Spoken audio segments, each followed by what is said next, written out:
The World Health Organization has issued guidance to reduce health risks during extreme heat, warning that high temperatures are a serious threat to human health rather than a mere inconvenience. 세계보건기구 WHO가 폭염 속 건강 피해를 줄이기 위한 대응 수칙을 공개하면서 고온 환경이 단순한 불편을 넘어 생명을 위협하는 재난이라는 점을 경고했습니다. Tell us more. So extreme heat causes approximately 489,000 global deaths a year. 45% of that comes in Asia, with about 36% in Europe. So there is quite a bit of deaths that can come from this. And their guideline is in 4 main groups. They say, obviously, stay out of the heat, but they also find ways to keep your home cool, as well as keeping your body cool and hydrated. And then they also talk about protecting infants and children. WHO가 내놓은 여러 가지 그 대응 수칙들 중에서 가장 기본적으로는 이 제일 더운 시간대에 외출을 피하는 것 여기 있고요. 실제로 햇볕 바로 아래 직사광선을 맞게 되면은 그 스모미터에 나와 있는 온도보다 한 10도에서 15도 정도 더 뜨겁게 느껴질 수 있대요. 그러니까 반드시 그늘 아래에 있거나 제일 좋은 건 외출을 피하는 게 제일 좋겠고, 그 다음에는 낮 동안에 이제 햇살이 많이 들어올 수 있죠. 창 안으로. 그럴 때는 커튼이나 블라인드 잘 활용을 하고, 또 선풍기 사용은 40도 이상일 때는 하지 않는 게 좋다고 합니다. 그러면 더욱더 이제 더운 그 40도 이상의 바람을 내 얼굴에 계속 이렇게 쐬는 거니까 40도 이하일 때는 그래도 괜찮은데 40도 미만일 때는 사용을 권고한다. 이렇게 얘기를 했고요. 근데 그 이상일 때는 쓰지 마라. Yeah, it becomes more like a convection oven then, Yes. because your body temperature is supposed to be 38 degrees. So if it's hotter than that, you're kind of exacerbating it. 38 degrees. That's very high, isn't it? Body temperature. I think that's what I remember. 36.5. Is it 36? Okay. Around that. Okay. So yeah, if you're at 40, then you're significantly higher. 그렇죠. And, 네. yeah. 자, 수분 섭취도 굉장히 중요하죠. 그래서 수시로 물을 마시는 것도 챙겨서 하는 게 좋겠습니다. 이런 여러 가지 이제 수칙을 WHO에서 내놨는데요. They're saying we need to reduce, health risks. Yeah, if you're reducing anything, you're lowering it or lessening it. And what are we lessening? We're hopefully lessening risks to our health. So danger to our bodies. 그래요. 자, 건강상의 위험을 줄이는 것을 reducing health risks라고 하고요. 근데 a mere inconvenience가 아니다라고 했어요. What does a mere something mean?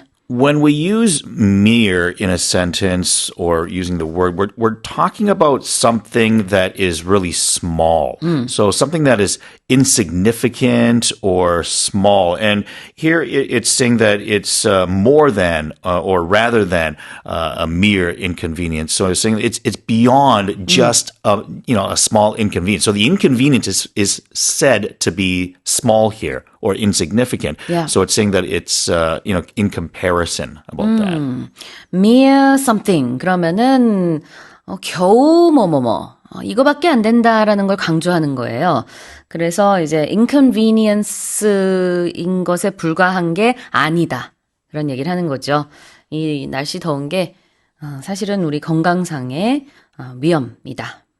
자, 다시 한번 읽어보겠습니다. The World Health Organization has issued guidance to reduce health risks during extreme heat, warning that high temperatures are a serious threat to human health rather than a mere inconvenience. All right, let's move on to the next headline. A Polish swimmer has successfully crossed the Baltic Sea from Sweden to Poland, becoming the first person to complete the 160-kilometer solo journey without sleep or a single break in 55 hours. 폴란드의 한 수영 선수가 스웨덴에서 폴란드까지 헤엄쳐 사상 처음으로 발트해를 건너는데 성공했습니다. 그는 55시간 동안 잠도 자지 않고 휴식 한 번 없이 160km 거리를 단독으로 수영한 것으로 알려졌습니다. Just thinking about this gets me out of breath.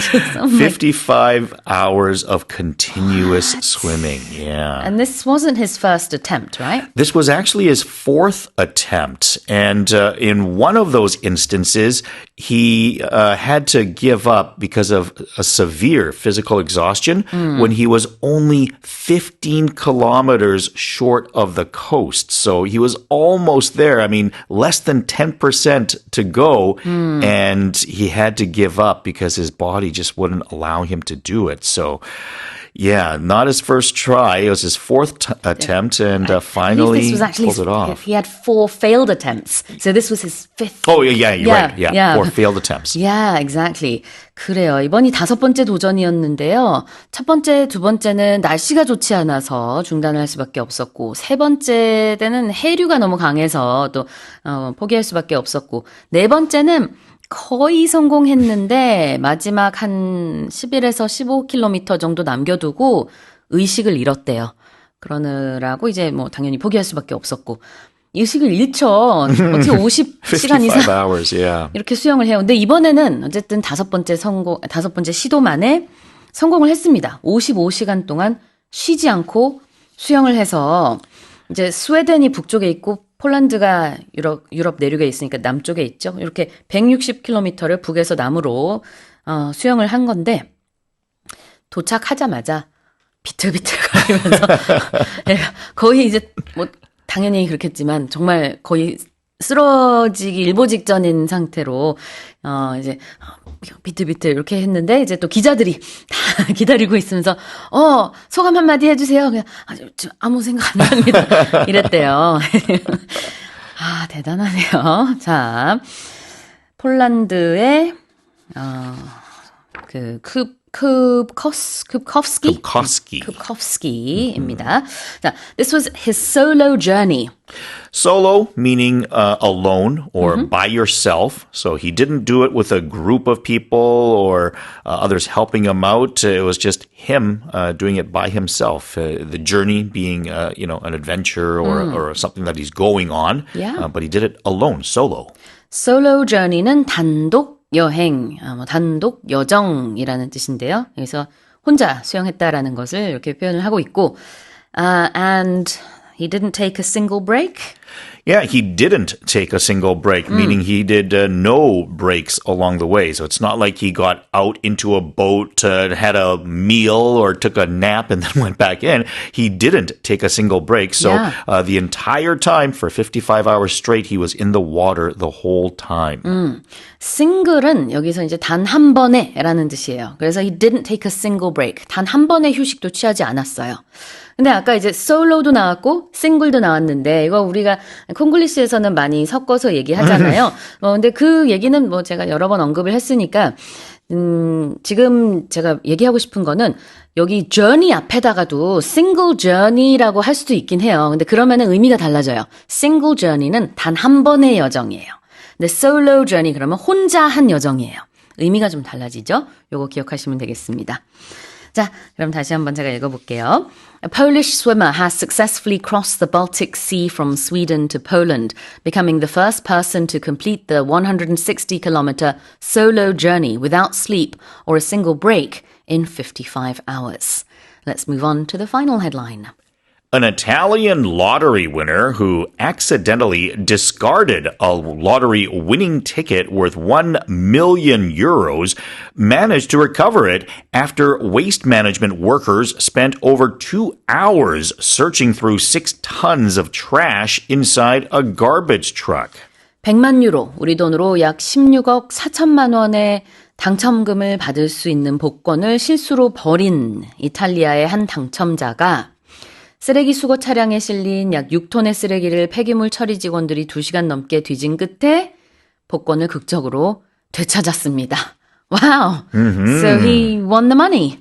He won it, accidentally threw the ticket away, and then was able to find it again. And Wow. the reason was because he took the ticket to a retail machine, and he checked the ticket, and then it basically came up with an error message saying that, well, this cannot be paid. What? And I think he took that as it's not like a valid ticket.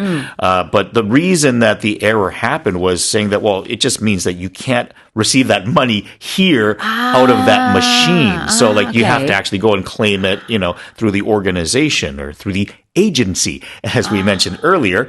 But upon the realization that, wait a minute, this was actually a winning ticket, he had to go and find this ticket and received a little bit of help to be able to realize where his garbage might have gone. And they helped track exactly where the truck was that took his garbage away. Yeah. And after a good amount of time, he eventually was able to find it. This is so interesting. So in Italy, they have machines that give you the lottery winning money. If it's, smaller cash, of course. 와, 이탈리아에서는 복권 당첨금을 기계를 통해서 약간 자판기 같은 곳으로 당첨금을 받을 수 있대요. 근데 아마 소액은 그렇게 받을 수 있는 것 같고, 이 해당 당첨자가 자신의 티켓을 일단 그 기계에다가 넣어봤대요. 그래서 당첨금이 있나? 이렇게만 생각을 했는데 그 화면에 cannot be paid. 지불할 수 없음, 이런 문구가 뜬 거예요. 그래서 그냥 순간적으로, 당첨 안 됐나 보다 하고 티켓을 버렸는데, 나중에 알고 보니까 액수가 너무 커서 이 자판기에서는 돈을 줄 수가 없는 것이지, 당첨이 사실 된 거였어요. 그러면은, 당첨됐습니다. 이런 거 한마디 좀 이렇게 떴으면 좋았을 텐데, 그런 게 없었나 봐요. 그래서 뒤늦게 깨달은 거예요. 잠깐만. 그거 표 어디다 내가 버렸지? 해서, 결국에는 회수했습니다. 자, 표현을 한번 볼게요. He initially discarded the ticket. Yeah, if you discard something, then you are throwing it away. 버리다 이런 뜻이에요. He threw it away. 자, 그런데요. 당첨이 됐다는 것을 좀 뒤늦게 깨닫고 부랴부랴 이제 waste management workers의 도움을 받았어요. 누구의 도움을 받은 거죠? Yeah, so waste management workers is honestly, it's kind of like a nice or a different way of basically saying garbage people or garbage workers, as we would have said maybe 30, 40 years ago is what we used to call them. But now, titles have changed as of late. But it's someone that is taking care of your waste. waste는 폐기물, management는 관리, workers는 그런 사람이니까 폐기물 관리자 이렇게 직역을 할 수도 있을 것 같은데 이게 바로 이제 폐기물 처리업체 직원을 얘기하고 있습니다. 근데 6톤의 쓰레기를 이 환경위원들이 직원들이 다 뒤져서 결국은 찾아낸 거네요. 그럼 저는 너무 궁금한 게 이 로터리 위너가 sharing the ticket, 그쵸, sharing the wealth. 폐기물 처리업체 직원들한테 약간 수고비를 좀 줘야 되는 거 아닌가? 저 그냥 개인적으로 좀 궁금한데. He must have. 나와 있진 않지만 좋겠죠, 사례금. I think we have to assume that he must have. 그리고 아마 이렇게 의뢰하는 자체가 또 돈이 많이 들었을 겁니다. 네. 자, 그러면 다시 한번 읽어볼게요. An Italian lottery winner who accidentally discarded a lottery winning ticket worth 1 million euros managed to recover it after waste management workers spent over 2 hours searching through 6 tons of trash inside a garbage truck. Well, that's it for today's headlines with Jason Lee.